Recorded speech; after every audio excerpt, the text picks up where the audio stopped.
Okay, welcome back to Connected Tech Talks. And today we're doing a new type of video that I've never tried out before, and that is 30 plus tips for new Mac users from the perspective of a new Mac user.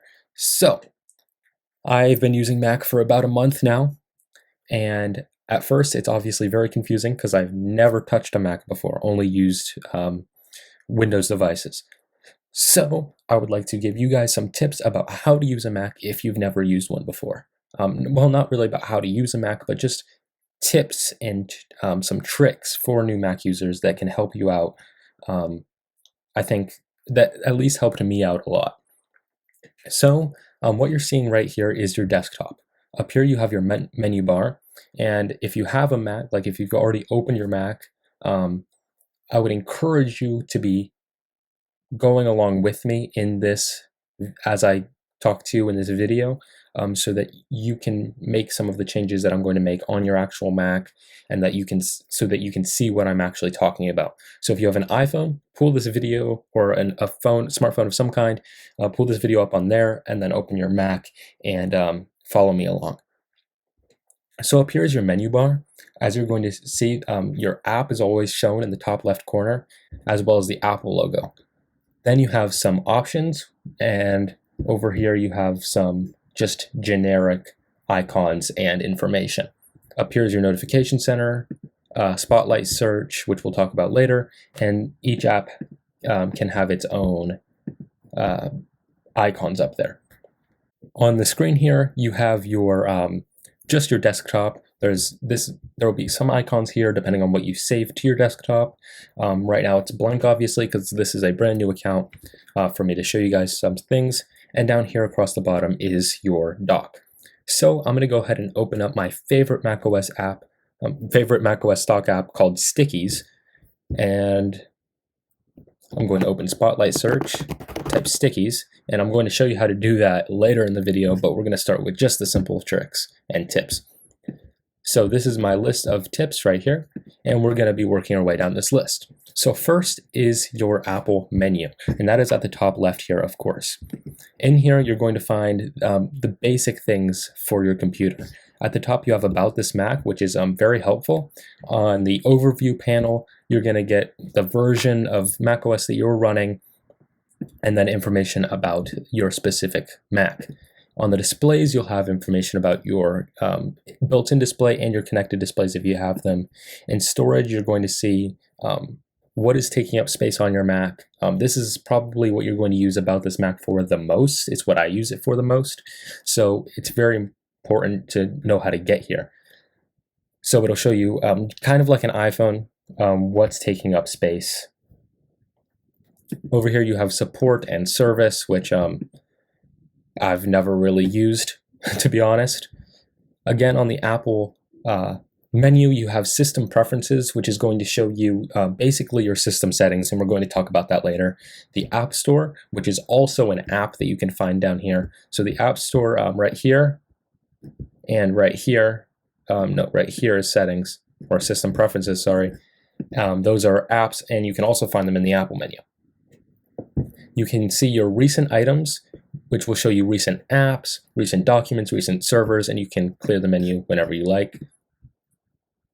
Force quit brings up a menu that allows you to force quit an application. So if it freezes, you can just select things here and click force quit. That's pretty cool. And then you have things like sleep, restart, shut down, lock the screen, and then log out. Okay, so like I said, when you're just on the desktop, when you click on the desktop, it's going to say that you are in the app called Finder. Finder is like your file explorer if you are familiar with Windows. So that is going to be an app that is always open. Like I said, it's the default app. You can't actually close it or quit it. And it's also down here on the left of your dock. You can't even move it from that position like you can other apps. So if you click on Finder, this is going to show you your... let's go ahead and delete this. This is going to show you your Finder. And if you go into a section of your Finder that has folders or documents in it or whatever, then across the top here, you will see some view options. So the first one is going to show you icons. The second one is going to show you a list. I think if you use Windows, this is the default option.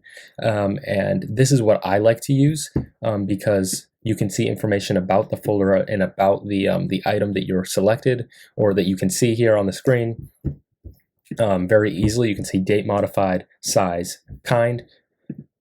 Over here, you can see a weird view that allows you to basically dig into folders. And then here you can see a view called preview, which will let you see whatever's inside of a document or item very large and then have information on the right.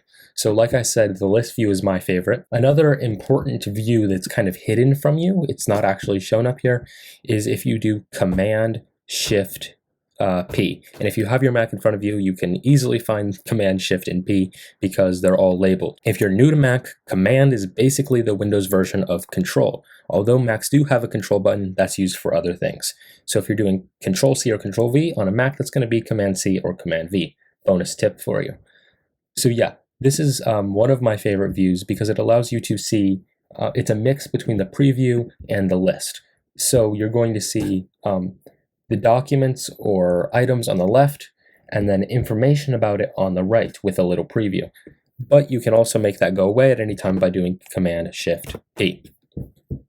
So let's go into the preferences of Finder, and you can do that by going up to the app name. And here you can see About Finder, which will show you just information about the app, and then Preferences. So you can also click Command comma inside of any app to open the preferences, but I like to go up there. I don't know why, I'm just used to it. So we're going to we're going to go to General. We're going to select Connected Servers and Hard Drive Disks. So that will show you on your actual desktop your hard disks and connected servers. And I think that's really helpful just so you know, when anytime you're on your desktop, you don't have to dig into Finder to find these things. You can just open it up right there. In New Finder Windows Show, I'm going to select this home icon, and then your name will be to the right of it. I think that I don't know why macOS hides this home page from you in Finder, but it's really important. It's where most of your documents go. I like to save documents there. If you're confused about how to use macOS Finder, it's because this home thing is hidden from you. And that I know that's what confused me. So if you go to tags, there's nothing really important here. You can change what tags show up on the left down here. On the sidebar, make sure that the home is checked. It comes unchecked. You want it to be checked because for some reason macOS hides it from you. But if you when you first open your Mac, all of this is going to be empty except for your applications, and you're like so confused, like where do I find all my files? It's in home. So that can get kind of confusing. Also, I think we should rearrange the favorites here, and you can do that by clicking and holding. I think home needs to go on the top. Oh wait, we can also go over to our Finder preferences and delete recents. No, not delete recents, delete AirDrop, because I don't even know what that's there for, honestly. And you can click out of preferences anytime by clicking this black X inside of a red circle at the top left. We should also rearrange desktop here, recents here. You can rearrange them however you want, but this is how I like it. I like to have my home Finder view, and then downloads, then desktop, then recents, apps, or documents above apps. Okay, back up to the preferences. I'm going to turn on iCloud Drive, MacBook, your computer, and hard drives. So now you can see all of the different locations that you can save things to inside of your Mac. Another important thing is your iPhone. So if you have an iPhone connected via Lightning cable, then it will show you information about that iPhone, including the percentage, the storage capacity, the model, and down here you can see backups, which will allow you to anytime back up your iPhone to your Mac, which is very helpful in case you ever lose your iPhone or you ever have to erase it for whatever reason. It's just all around a great idea to back up your devices. Back in Finder preferences, we're going to go to Advanced, show all file name. Here, let's go over to apps so you can see what I'm showing. file name extensions, I would click that, and that's going to show you, no matter what file it is, you're going to be able to see what type of file it is. So in applications, we can see everything ends with .app, and that's just overall very useful. If you see something and you can't remember what it is, seeing the type of file it is might be helpful for you. I would turn on show warning before removing from iCloud Drive, and turn on remove items in the trash after 30 days. So the trash doesn't actually empty. If you delete something, it's not actually gone on your Mac until you empty your trash can. Your trash can is down here, by the way, on the right of your dock. You also cannot move this. And to empty your trash, you can click this empty button at the top right, and it makes that cool sound effect if you could hear it, but you often forget about the trash. So it's nice to have it deleted after 30 days. And the rule of thumb is if you don't need a file after 30 days, after you deleted it, then you probably don't need it at all. There's obviously exceptions to that. So I'm trying to explain to you why I'm changing the settings that I'm changing for you guys, but you obviously don't have to make these changes for yourself, and it's all personal preference. That's why it's called app preferences. You can change it however you want. But I just think that the most important thing is to make sure that your home folder is shown in your favorites bar, because it's so ridiculous that it's not like, I don't even understand. Okay, so Launchpad. Launchpad is an app, or it's displayed as an app in your dock, and I would recommend not removing this, but you don't have to have it here, since at any time you can open your Finder and click Applications to see your apps. But when you click Launchpad, it's just going to show you all of your various apps. So that is it's a crucial thing, and I'm sure you've already figured that out. Spotlight search. So you can click the search icon in the top right of your screen to open Spotlight, or you can do Command Space. If you hold Command Space, it'll activate Siri, but Siri on the Mac is kind of stupid, so honestly just turn off Siri. And she's kind of nice sometimes, but she's not smart. So Command Space, and this will let you search everything on your computer. So if I go ahead and type MP4, this will show me MP4 files on my Mac. If I search, I can search the name of a file. I don't actually have many files on this account, but you can search for anything. You can search for an app. This is what I use it for the most. So if I do Command Space and I type Notes, then that'll open Notes if you just click Enter. You don't even have to select anything. Back to Notes, the reason I prefer Notes over Stickies is or Stickies over Notes is because you can move Stickies anywhere on the screen, and it's just really nice to have things organized, I think. Notes is nice because it has more features, like you can add almost anything as it shows here, capture information like maps, photos, and more, but you honestly never need those things in Notes. The only downfall of Stickies is that there's no iPhone companion. So if you create a sticky on your Mac, it's not going to show up on your iPhone. But for information like this that I don't really need on my iPhone, I can keep it just on a sticky, and I just prefer it. Okay, so now to your dock preferences. So when you open up your Mac for the first time, there's likely going to be a lot of clutter. By clutter, I mean things that you'll never use on your Mac, or at least very seldomly. Like I said, you can always go to your Launchpad, go to your Finder and Applications folder, and you can always click Command Space to find any app you're looking for. So it's not really helpful to have apps that you rarely use in your dock. So let's start with Maps. I've never used Maps on my Mac, so what you can do is you can click it, hold it, drag it up from your dock until it says remove, let go, and it goes away magically. I do this with photos, contacts, not calendar, notes, because I don't use notes, podcasts, Apple TV, all these things. And then that's all I keep in my dock. Actually, if you go to Finder and then your applications, and you open an app, or obviously, again, you don't have to use Finder, you can do Command Space. Something that I like to add to my dock is Calculator. So if we go ahead and search for Calculator, calculator.app, open it, and then you can go down here, right click on it, And if you don't know how to click on a Mac, you actually just click with 2 fingers, because you click with 2 fingers, there is no right click.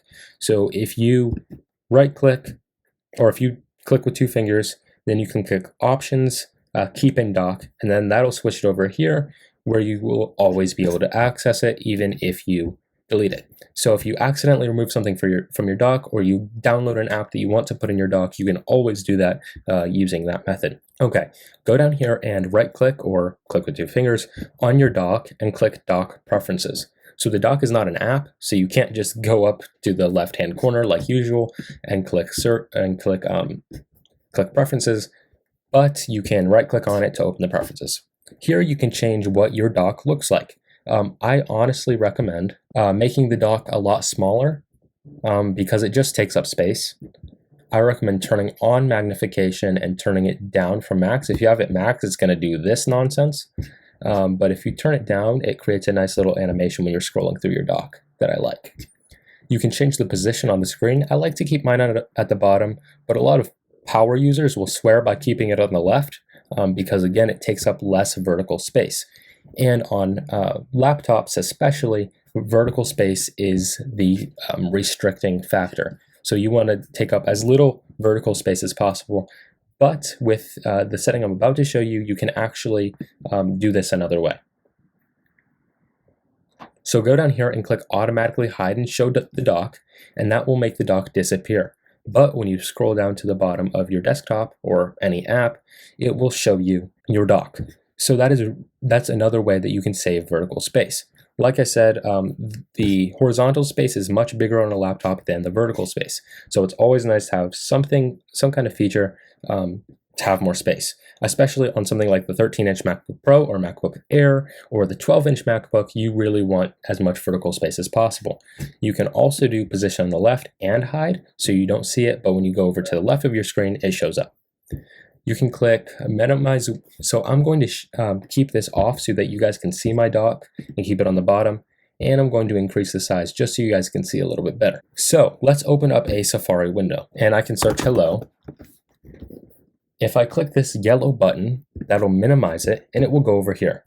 Now, when you have a lot of apps open and you minimize a lot of them, which for me, I like to have many apps open so I can multitask, and your dock just gets really cluttered when you have a lot of apps minimized. So if you click Minimize Windows into Application, then we open this up and then minimize it again, it's actually not going to minimize over here. It minimizes into our app.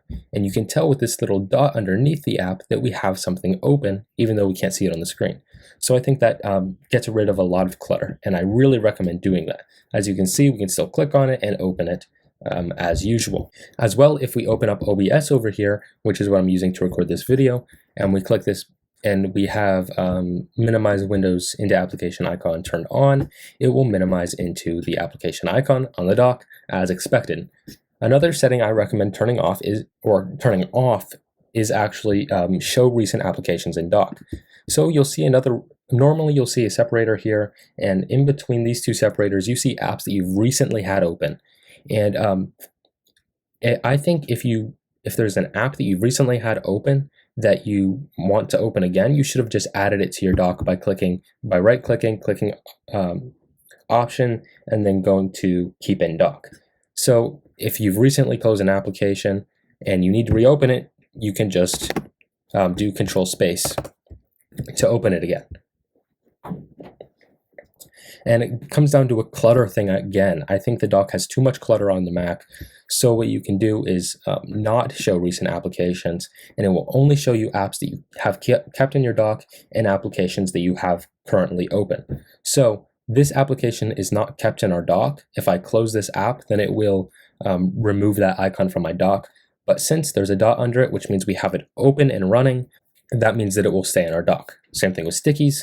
Another thing I recommend to reduce clutter is right-clicking on this download folder, which is automatically right next to your trash can, clicking Options and Remove from Dock. Now, the reason that I do that is because, well, you don't need to always see your downloads.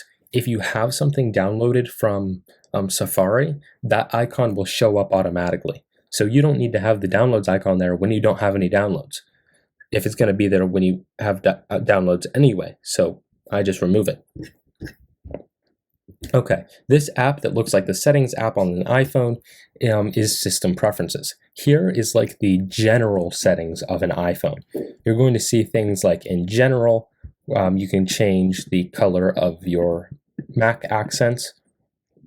You can change all kinds of things. If you're looking for a specific setting that you're not sure if it exists or you don't know where it is, you can come up here and search for it, and it will highlight where you can find something that matches that search, which is pretty cool. But what I wanted to note about system preferences is that this is not like an iPhone. If you want to open the settings for an app, a specific app like Safari on an iPhone, you go to settings and then scroll to Safari. You cannot find, well, you actually can't find Safari settings, but like you can't find in-depth, like if I go to Safari settings, you're only going to see set default web browser, and that's not, like, if you want to change your Safari settings, that's not really helpful. So what you have to do is you have to click on Safari and go up to the app menu and click preferences. So your specific app's settings are going to be separate from your system settings. I feel like that's really important to mention. Okay, so since we're using Safari for a lot of our demonstrations, let's use it for this demonstration. So every app is going to show you these three icons on the top left. Some apps have these icons grayed out, which means you can't use them, but I don't mean to muddy the water. So this green is going to turn that app into its own desktop. So when you click that, your whole desktop goes away, and now this is a separate desktop. And what you can do is you can go up to the top and you can see your menu bar. And even if you have automatically hide dock turned off, it's still going to automatically hide your dock. So you have to actually go to the bottom to see your dock. You can go back up here and click the green icon again to go back to bring that app back to your normal dock. This yellow button will minimize the app, which will basically just kind of hide the window. It doesn't actually do anything other than hide it. If you click the X, like let's search hello, if we click the yellow button and then reopen it, we still have our information there. Like I said, nothing changes except for the hiding and showing of the app. If we click this X button, then it's actually going to stop everything that was happening in the window. Boom, gone. If we open Safari again, it's going to show us a blank window because it actually stopped the action that was occurring before we clicked the red X. Okay, so up here in your menu bar, you're going to have a lot of options for your app.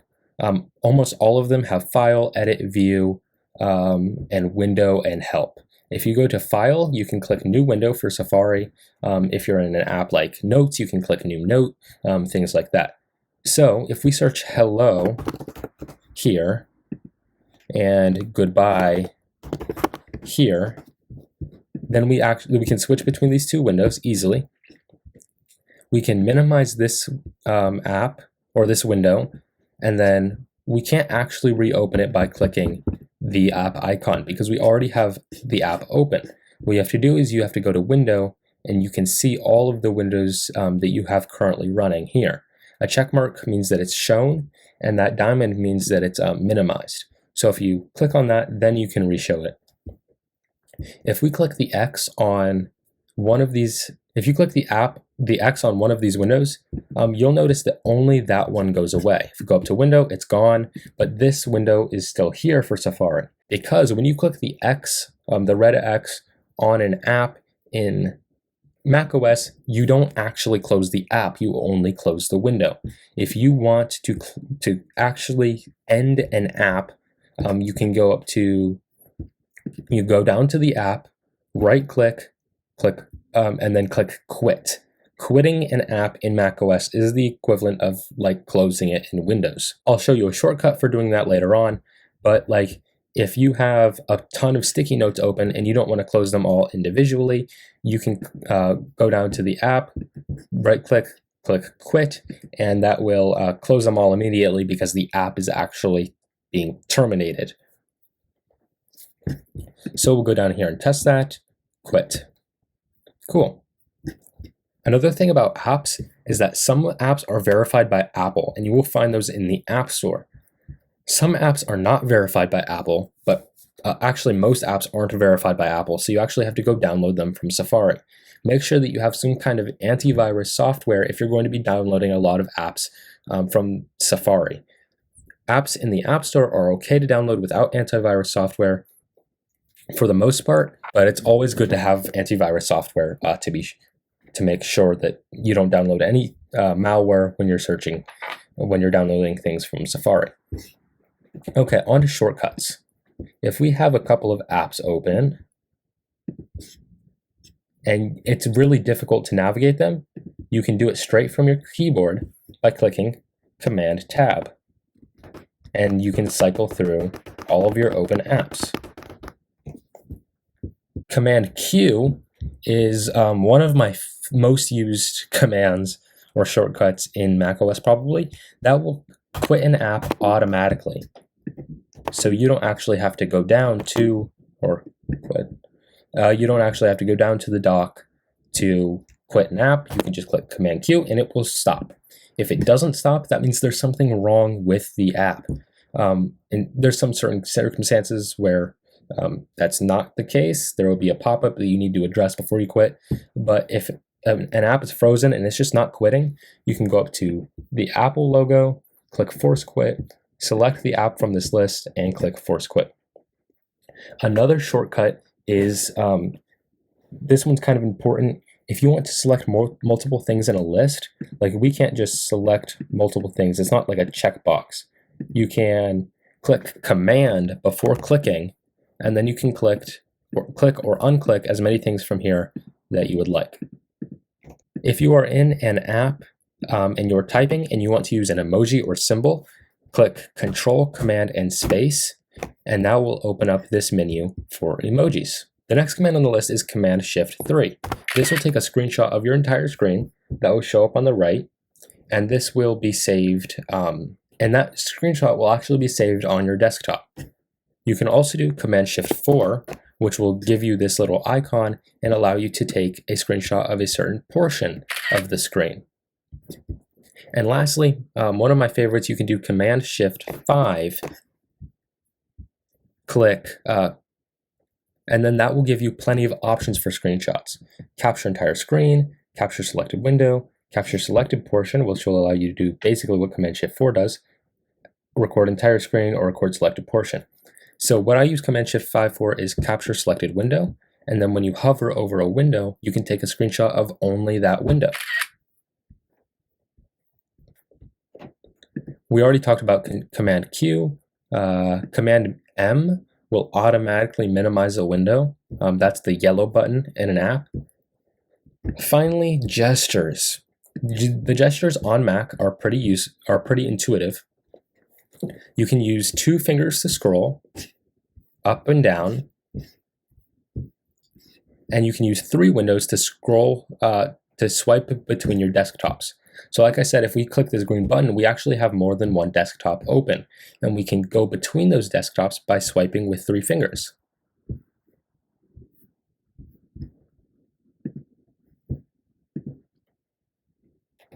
All right, the final tip for new Mac users is to not get intimidated and just use macOS.